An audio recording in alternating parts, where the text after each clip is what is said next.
Ed here with the Digital Digest, and today I wanted to share a quick unboxing and first look at the Nvidia Shield remote. Now, for roughly $30 US, this is only really going to appeal to those of you that already have the Shield, like myself. You can see the Shield right here, and maybe you purchased the original optional remote, maybe you didn't. The original remote served its function. It was expensive. Build quality wasn't bad, but it left a lot to be desired, and that is why there is a new Shield remote. Also because Nvidia has re-released new Shield products. And I said this is only going to appeal to those of you that already have Shield hardware, because if you pick up the Shield in its current form today, either the one that is comparable to the original Shield right here or the light version, both of them come with the new remote control. So if you're buying a brand new Shield, you don't have to worry about this piece. But again, if like me, you already had the hardware, this may be worth a look, especially if you use your Shield on a regular basis.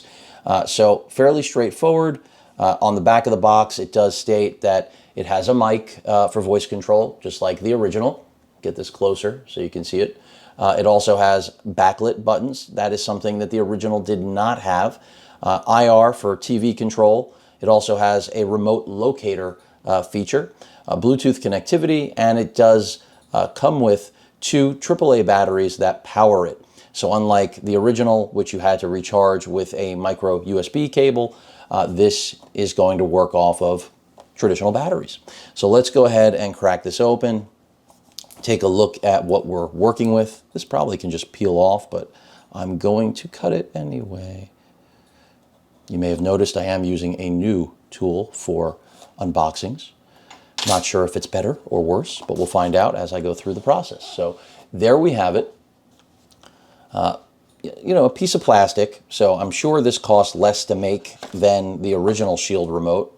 And since this is actually being distributed with the current Shield products, from a scaling perspective, it also has to be less expensive. So you can already see it shares some things, like the D-pad, the directional pad, is pretty much exactly the same, although here we had rubberized texture. Here it's just the same plastic finish that the entire remote has. In terms of control, though, you can already see that it's giving you a lot more than the original. Volume control was here, and then basically every button that is on the original is also here, but we also have more, like volume control in the form of just physical buttons, which I think a lot of people are going to prefer over the old volume control, which essentially was a touch-sensitive area right here that you just swiped up or down. Here we're going to have, I think, more finite control, so that's definitely nice. In addition to that, dedicated power button at the top left. I mean, there's just more going on, and then even a dedicated Netflix button, which I think in many ways sells this remote all on its own, even though you could use voice commands with the original. It's an update, and it was needed. There's no other way for me to put it. Infrared right here at the top, and some Nvidia branding at the bottom. And that's pretty much it. I mean, seems nice enough. Like that it can stand up. So let's see if there's anything else in here. It did say there were batteries. I'm assuming those are already installed. And if so, yeah, that's what it looks like. Some paperwork there. Then I do want to see what the backlight looks like. But I don't know. It appears, unless I'm missing something, does not seem like I can get the backlight going.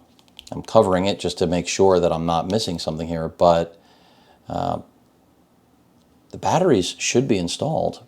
Let's see if I can figure out. It has to be that it opens up from one of these ends. I would imagine that it would be this, but at the same time, I am not seeing. Okay. I just felt like this whole part could slide off. There is an arrow right here. I don't want to end up breaking this thing. There we go. So yeah, that wasn't too complicated. And there are your AAA pair of batteries, which, this should be functional. Of course, I'll be testing it out soon, but fairly straightforward. It does have that down arrow right there at the back of the plastic housing to let you know that that's the way you have to slide it. So it didn't take a rocket scientist to open it or to close it. But that pretty much rounds things out. I mean, I'm going to use it, start using it with the Shield, see how much more or less I enjoy using it. And also, I think one of the game changers is, of course, that now we're working with traditional batteries, which means that when this thing goes dead, as long as you have batteries, you're still in business. With this, when this thing went dead, you had to plug it in, and it's just not a brilliant strategy to having a remote that you know you're going to want to have functional access to as often as possible. But that pretty much rounds it out. Any questions or comments, please feel free to post them. Hit that like button. And as usual, please feel free to subscribe. Later.